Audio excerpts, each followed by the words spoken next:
Hi guys, ఇప్పుడే release event నుంచి వచ్చాము.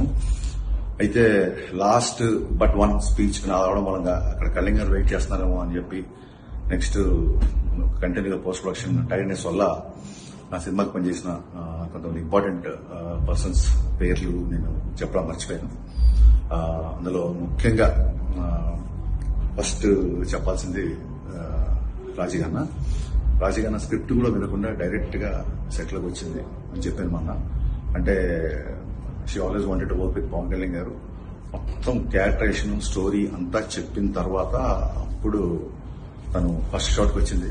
రాజీ, ఫస్ట్ హాఫ్ లో you are the biggest asset to the film. మీకు కళ్యాణ్ గారికి మధ్య వచ్చే కామెడీ సీన్స్ అవన్నీ you did a marvellous job. And please, ఇందాక ఈవెంట్ లో కంగారులో కళ్యాణ్ గారు నెక్స్ట్ నా తర్వాత ఆయన మాట్లాడాలి కాబట్టి ఆయన వెయిట్ చేస్తున్నారు. ఆ వెయిట్ చేస్తున్న దాంట్లో నేను యాంగ్జైటీలో త్వరగా ఫినిష్ చేయాలని చెప్పి నీ పేరు చెప్పడం మర్చిపోయాను. Thank you Raji, thank you so much.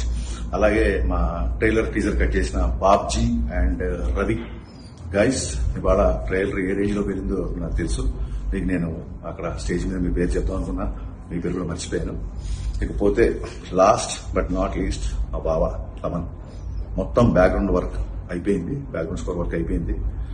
ఇంకా సేపట్లో ఓవర్సీస్ కి కంటెంట్ పంపడానికి కూడా రెడీ అవుతున్నాం. బావా, నీకు ఎన్ని థ్యాంక్స్ చెప్పినా తక్కువే నిజంగా. ఇదే కళ్యాణ్ గారు కూడా చెప్పాను, కళ్యాణ్ గారు నీ గురించి మాట్లాడారు. థ్యాంక్స్ అనేది చాలా చిన్న పదం అవుతుంది బాబా. నేను ఎలాంటి పరిస్థితుల్లో నీ దగ్గరకు వచ్చా నీకు తెలుసు. ఒక మ్యూజిక్ డైరెక్టర్ గా కాకుండా నీ స్నేహితుడి నీ బావకి నువ్వు పెడుతున్న కష్టం, ఇచ్చిన టైంకి థ్యాంక్స్ సరిపోదు బావా. రెండు చేతులెత్తి నీకు నేను నిజంగా మనస్ఫూర్తిగా కృతజ్ఞతలు చెప్పుకున్నాను. గైస్, తమన్స్ బీజిఎం అంటే ఏంటో, ఎస్పెషల్లీ అది పవన్ కళ్యాణ్ గారికి కొట్టినప్పుడు ఎలా ఉంటుందో మీకు ఆల్రెడీ తెలుసు. ఈసారి తమన్ చేసే రచ్చ మామూలుగా ఉండదు. కుమ్మి కుమ్మి కుమ్మి ఇలా కొట్టేసాడు. ఇంకా మీరు మన ట్రైలర్కి చూశారు అండ్ రేపు సినిమాలో చూస్తారు. నేను ఎంత అంటే తమన్ దగ్గరకు వచ్చిన తర్వాత నా కాన్ఫిడెన్స్ డబుల్ అయిపోయిందని చెప్పొచ్చు.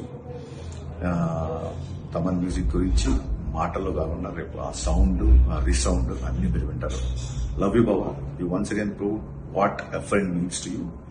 And I'm definitely honoured that you are in my life. Thank you.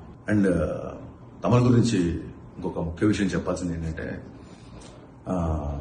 బాబా ఏవి రావట్లేదు, బిజీగా ఉన్నాడు, నువ్వన్నా రా బాబా, మ్యూజిక్ డైరెక్టర్ లేకపోతే అలాగా రిలీజ్ ఈవెంట్కి అని నేను రిక్వెస్ట్ చేశాను. రిక్వెస్ట్ చేయడం ఏమంటే, ఈ సినిమాకి మ్యూజిక్ డైరెక్టర్ దేవిశ్రీ ప్రసాద్, నేను బ్యాక్గ్రౌండ్ స్కోర్ చేస్తున్నా. బ్యాక్గ్రౌండ్ స్కోర్ చేసినప్పుడు నేను అలా బ్యాక్ ఉంటాను, నన్ను ఎందుకు స్టేషన్ మీద పిలుస్తున్నావు? పైగా నువ్వు 26 సినిమా 19 తీసుకొచ్చావు, నాకు మ్యూజిక్ చేయడానికి టైం లేదు, ఈవెంట్ ఎక్కడ రానుకున్నాడు. ఈ యొక్క మాటతో తమన్ యొక్క సంస్కారం ఎవరెస్ట్ అంత ఎత్తి దిగింది వాళ్ళు నాకు. బాబా, నువ్వు ఒకసారి అంటుంటావు కదా, లిరిక్స్ విషయంలో నీ దగ్గర నుంచి వచ్చే కంటెంట్ నేను ఇష్టపడతాను, it's new experience for me అని. ఇవాళ బాబా నీ సంస్కారం నుంచి, నీ మాట నుంచి, నీ బిహేవియర్ నుంచి నేను కూడా చాలా నేర్చుకుంటున్నాను. హ్యాట్స్ ఆఫ్ బాబా.